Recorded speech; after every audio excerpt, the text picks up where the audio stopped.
The king of Moab paid a hefty tribute to King Ahab every year.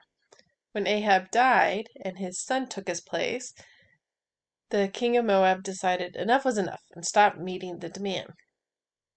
Jehoram, Ahab's son, decides that's not okay. He's offended and wants to demand the tribute by going to war against Moab.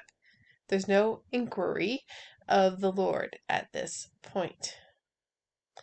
Back when they were headed into the Promised Land, God told the Israelites not to provoke war with Moab, because they weren't going to be given their land. They were the descendants of Lot. Later, the Moabites deride the Israelites and their God and will become a derision themselves. Here again, in this story, Jehoshaphat is asked to join Israel. He again readily aligns himself with Israel. We haven't read this yet since it's in the Chronicles version of these stories, but a prophet confronts Jehoshaphat after he helped Ahab in battle, saying that the wrath of God will be on him because he helped the wicked and loved those who hated the Lord.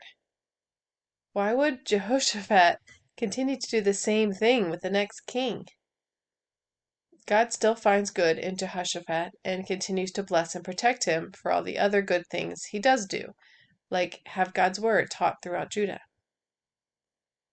This time, Jehoshaphat agrees to go without consulting a prophet, but then thinks to ask a prophet of the Lord once they are facing a dire difficulty. They have no water. Elisha seems to be in the right place at the right time. Elisha does not hide his disdain for the king of Israel. He, however, respects Jehoshaphat, even though he shouldn't have been there, and Elisha allows God to prophesy through him how God would meet their need for water and deliver Moab into their hands. They are to destroy the land with rocks and stopping up springs. Remember, this land wasn't to go to them. There's one turn of phrase I wanted to mention at the end of the chapter.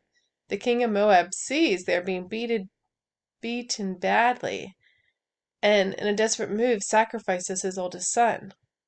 The oldest son is the heir. Moab just lost their to-be king.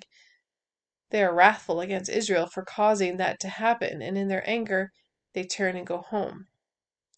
We know that Israel and allies won the battle because Elisha told them God would give Moab into their hands, that it was a little thing for God to do.